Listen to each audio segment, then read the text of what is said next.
Betty, I'm Stacy with Stacy's Organizing and Decorating for Life. I'm here to help you organize your thoughts and decorate your perspectives. So today our topic is going to be on resentments and are they justified? So if you like that that's our topic today, please hit the like and subscribe button below. But before we get started, I want to welcome you back. If you're coming back to my channel, as some of you do on a weekly basis, I want you to know that I sure do love and appreciate you. Thank you. If you're new here, I have to tell you that I'm not a doctor, psychologist, psychiatrist, or a scientist, any of those things, but I like those things. So on occasion, I may share what I learn on those, my thoughts and perspectives. But what I am is a life coach, and I deal with primarily addiction, codependency, and grief, but not exclusively to those things, because underneath those things lies a desire for healing and healthy relationships, as well as development of spiritual and soul consciousness. It's about going within to feel comfortable in our own skin. So if you or anyone you know need help in any of those areas, please feel free to look me up at stacyforlife.com. I also have a new email address exclusively for you all because my old email address has managed to get a bunch of the webinar information, a bunch of the learning information, a bunch of the job-related information, but it's not you. So I wanted to be able to get directly to you, so I've created this stacyreneeforlife@gmail.com. So if you have any questions, concerns, or topics you want to discuss, or you need help with something you feel like I could help you with, then please feel free to email me at stacyreneeforlife.com. stacyreneeforlife@gmail.com. Okay, let's get started on resentments because I've got a lot to say and I value your time as usual. So first off, what is a resentment? A resentment is, when people feel like that they're perceiving, let me put my glasses on. I can try this all day, but it's going to go quicker if I have glasses. It's perceiving wrongness, unjust, or unfairness. And, resentment is a huge word in recovery. I've got to tell you that yesterday I celebrated 24 years. So just doing and not doing stuff for 24 hours a day allotted me to get 24 years in recovery. But I have to tell you, I didn't do it alone. There were people that helped me process things along the way, and resentment is one of the things that we process in recovery. But I understand that some of you watching don't need a recovery program or don't want a recovery program. So, I just want us all to do well in this world. I'm trying to help do my part to create a world that's more unified, compassionate, and peace-filled. So this is my part in doing that. So if you feel that it's helpful to other folks, if you would like to share this, that would be great because, it's just one by one. We all are significant and but we're not. We're all, it's just we're all significant, but at the same time, we're no better or worse than anyone else, but we're just as good as everyone else, and that's the humility. Now, resentment, we're looking at is it justified? Is resentment justified? We've talked about that, it was unfair, and there have been things that have been unfair, so it's not to negate if somebody's been unfair. So we're going to talk about the process of resentment right now, but first let me share with you a quote that I shared on Facebook for Topic Tuesday. This quote comes from the great American actor Louis Gossett Jr., and it says, "The worst resentment anyone can have is one that you feel justified to keep." Whew. The worst resentment that anybody can have is the one that you feel justified to keep. So are we justified in keeping resentments? No. But are some of your resentments validated? Are they valid resentments? Yes. Where resentments come from is oftentimes as children. This is the inner child that carries these resentments or that carries the energy of these resentments, within our soul. So what happens is either as children we weren't validated. When we had pains, we weren't heard, and so we get angry. This hence the unjust behavior. Some of it was that simple. But some children were really talked to very harshly. So there's that as well, and it wasn't right and it wasn't good. And so they have pain from this kind of talk because I've heard some terrible things that adults have said to children, and it's just, I can't imagine. But also it's a learned behavior in the sense that our caregivers, whoever they were, some of the things that they felt were disrespectful and some of the things that made them angry, we have learned to be angry about ourselves. So maybe it's not even our own anger when we're angry or upset or disappointed about something. It may just have been a learned behavior. It may have been that somebody, was really cruel to us. And so when you say that it's not justified to have a resentment, well, the justification, the self-righteousness, the walls that we built to have resentment are like this saying that says resentments are like drinking a poison and, expecting the other person to die, is that self-righteousness, those things that are involved in that resentment are in the poison. That's part of the ingredients of the poison that we drink. So it's about finding somebody that we trust, that we get to feel valued and validated, because maybe as a child, whatever our circumstances were, we didn't feel valued and validated, and it's perhaps because our own caregivers didn't feel valued and validated, and that's why we carry this cycle with us. No matter how many times we say, I'm not going to do what my parents did to me, we intellectualize that stuff, but that intellectualization doesn't heal that inner child within us. See, because that's your mind. Your inner child is in your soul. So sometimes our soul knows what we need, want, and desire. So when these things happen to you as an inner child, your soul knew that shouldn't be happening. But what we do, to be put on this earth for as human beings, and many people wonder, what am I here for? Because there is so much hurt, harm, and pain.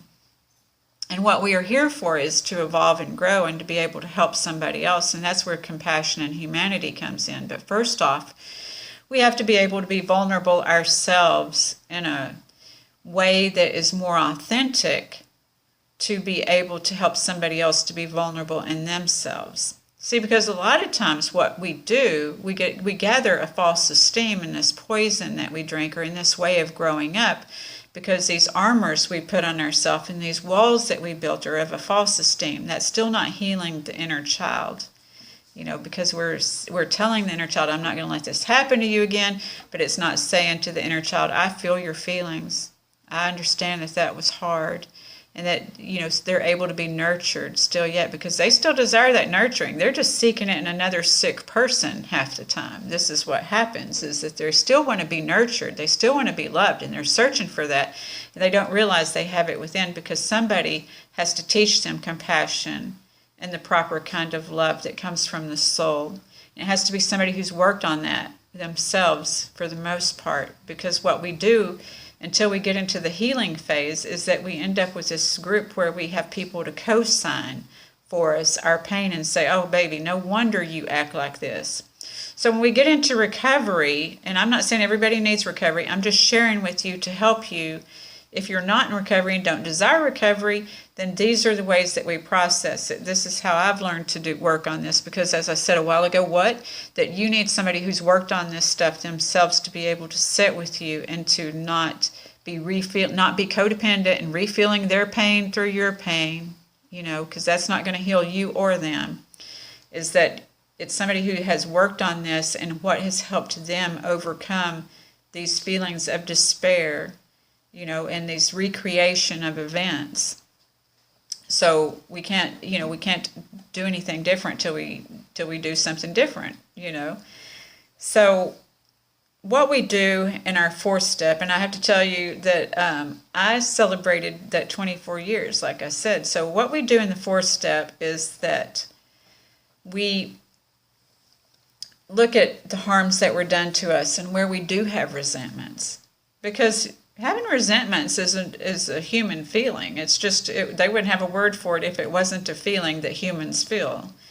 So everything is a process in our humanity to get to the other side. That's why I observe these polarities all the time, because there's always a little bit of good in the bad, and there's always a little bit of bad in the good. So as we're going through this healing process, it's a process. It's not something you intellectualize. So it's being able to find that person, whether it be if you're in recovery or you desire recovery, it's a sponsor, but oftentimes people need a sponsor and a life coach. So sometimes it's a life coach because the sponsor has a family, they have other sponsees, they have a job, they have other things they need to do. A life coach, that is their job, is to sit with you that hour and be focused on helping you find solutions.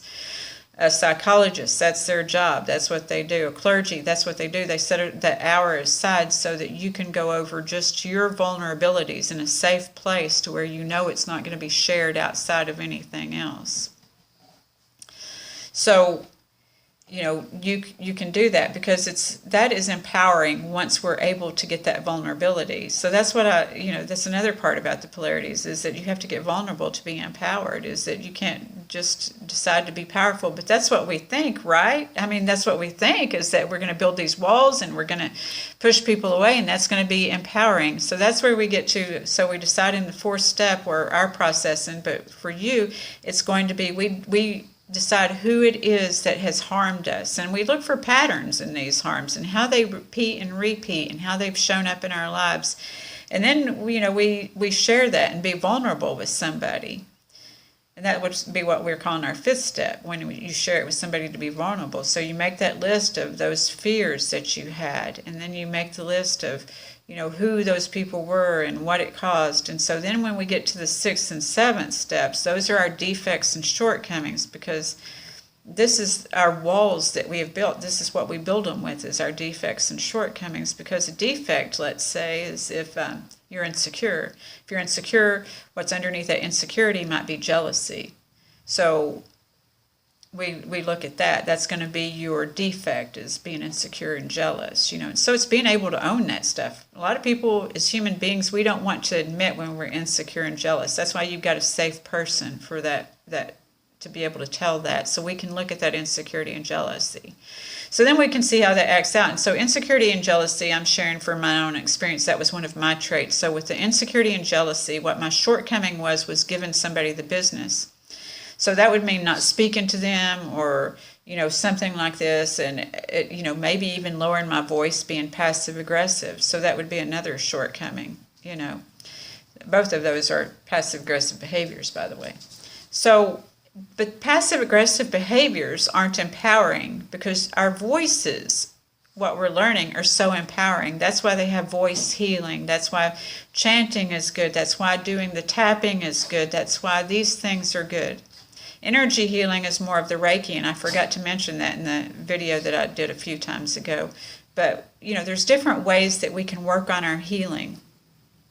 So being able to state what we need. And so when we learn to get vulnerable with one person, we can learn to be vulnerable. We can learn how to put that ball in our own court, rather than feeling like the victims that we were oftentimes as children, because we were victims. But as an adult, we want to empower ourselves. And empowering ourselves is not building the walls with the defects and shortcomings that we have, because usually they end up backfiring on us and in our face and make us very lonely, because they are indeed that, walls. And so people can't get to us with those walls, and we can't get to a healthier way with those walls, is what we discovered. And that's where the pain comes from. So then what we do, because we have a desire as human beings to have a connection. That connection is through consciousness. So when we're able to get vulnerable and look at this, we're able to raise our consciousness. When we're able to look at these things and get a different thought and perspective, and get love and nurturing from another person who has worked on these things, and we know that it's authentic and genuine, then we are able to be empowered. You see. So that's how we let go of the resentments. And when we let go of these resentments, and we're able to practice some forgiveness with ourselves, because we know that in our adult selves that this happens over and over again, and we try to protect ourselves with these walls and things, but yet it happened again.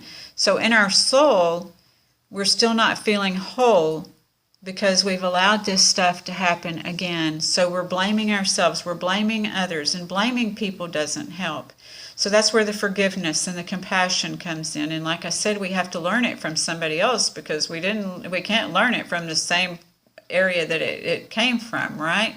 So we have to learn these things. It's a different learned behavior. So you have to have another person to teach you learned behavior, because I tried reading, and I couldn't learn it just by reading. I had to learn it through this healing process, whether it be the prayer or meditation, and that's good, but you're still alone with you and God. And sometimes we think we are our own God, or we don't have a God, or a higher power, or, love, whatever that is that, I have one of my people that's going to, call God love, and that's what God is. So it's that, and that's our own relationship with that. But sometimes we have to expand that, because whatever you perceive your higher power or God to be, that's expansive. You weren't here to be limited. You were here to be unlimited. But you have to realize where you're putting your own self in limitations to become unlimited first. And so we were here to expand, and to expand is with other people. Because it's amazing once we do this healing work and start working with somebody else, and we start learning how to say, it hurt my feelings when, because as long as we love, we're going to be hurt. That's something that I had to learn, because we're going to grieve. We're going to lose people in our lives, and we're going to be upset that we lose people in our lives, whether it be by death or by them just leaving. And we have to learn to grieve that, and that's learning to be vulnerable. Grief is a vulnerable situation. So we first address the shame that was put in our life as children, or whatever, or that we did to ourselves as adults to try to keep from having shame, our insanity. And then, we learn that we have to uplift ourselves, that journey to forgiveness and compassion is our first trip that we've taken that was really self-care.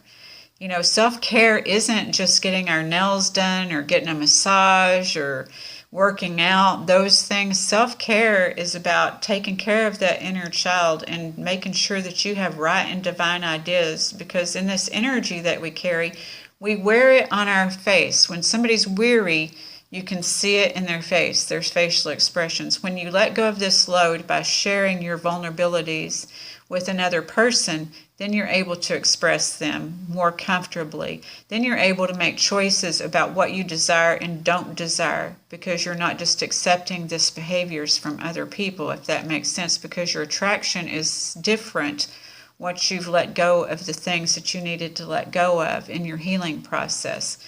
So you're able to say to a person when they hurt your feelings, it hurt my feelings when. So state from my own example earlier, I would say it hurt my feelings when you looked at this other person, because I was feeling insecure.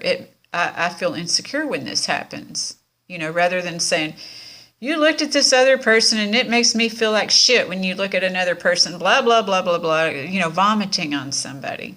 These are all processes, and a lot of our processes of insecurity, especially as women, because I'm a woman, I suggest to process this first with another female to be able to get our language right, because the language that was said to us as children, like I said, is oftentimes harmful and hateful. And what happens is when we don't know another language, we tend to spew harmful and hateful words onto somebody else. So I know for me, I had to get with somebody else who could teach me another language. I'm still learning to express myself, that this is about evolution. I'm still learning to take it up another notch.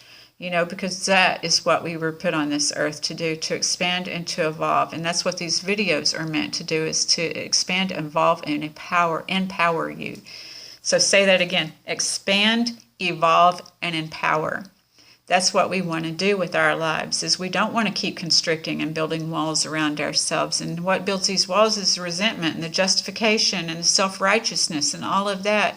It's time to trust somebody, to get vulnerable and let this stuff go, and to realize what it was that we've created as a result of our pain, and to let go of that pain, and to be willing to create something else and to continue creating, and then we let go of a lot of fear when we do this.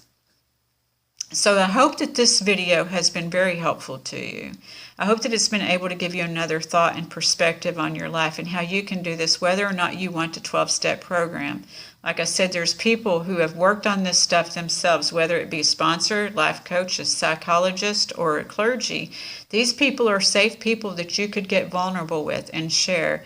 And when you can share with one person, what it worked for me is I shared with one person and expanded into another person, and it kept expanding. And look at me today. Now I'm expanding, telling you all about my vulnerabilities, about how I felt insecure, and about all of this, because it's designed to help you. You know, if you're feeling these ways, that you know that you're not alone. Because some of you I know are sitting behind these computers. I know I do sometimes. That everything I know about the world, I learn from YouTube. I learn from social media, you know. Every once in a while for entertainment, I watch a Netflix, you know. But I choose not to watch the news because I am mindful about what I put into me. And the news is about resentments. You could build a resentment about what this person did, and how this is all played out.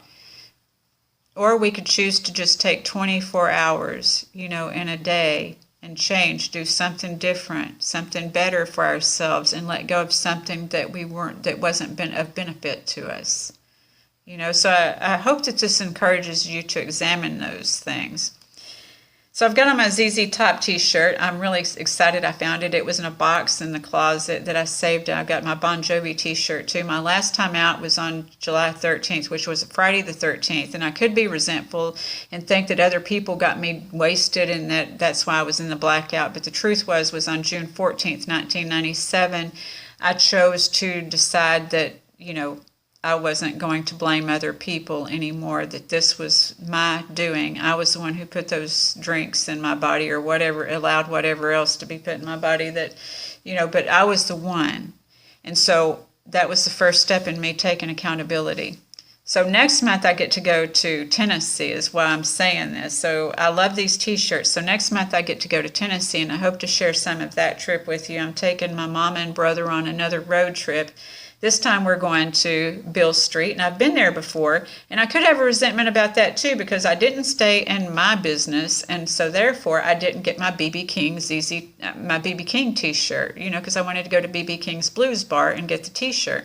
So I didn't because I was too busy in my daughter's business because she went to a party on the rooftop, and I didn't want her to go by herself. My mama went to a club and she got very happy, and she never gets that happy, so I chose to stay in her business too. She never got that happy. So anyway, I chose to stay in her business too, so I didn't get my t-shirt. So I tease about, yeah, I got a resentment, I got to go get my t-shirt, but I don't really have a resentment. I really love the time that I get to spend with my mom, and the reason I want to talk to you and lift your vibe about this is that we don't know if the person standing next to us today or that we're around today is going to be with us tomorrow in this day and time. So I hope that you're able to think about these things and process these things. And if something were to happen to the person next to you, is this the way you would want to leave it? Is this the way you would want to leave it? I am so grateful that I have good relationship with my family, you know, and that I don't have resentments. There's not a soul in my family that I have a resentment with. We're not up each other's behinds all the time, or we could certainly find things to be, you know, upset with each other about if we wanted to, but that's not the way we choose. It's all about the choice. So what are you going to choose? Are you going to leave it this way? What are you going to do? You are so empowered and you are so worthy. So I want you to know that you are worthy to make that choice, to empower yourself, to take back your life, you know. You don't have to do it aggressively and hatefully and build walls. It's about breaking down these walls and healing that inner child so that you can expand and attract more of what you want into your life. Okay? All right. So thank you so much for your time. I value you very much. Remember, you can reach out to me at stacyrenee4life@gmail.com. And I look forward to connecting with you again next week. Thank you so much. Bye.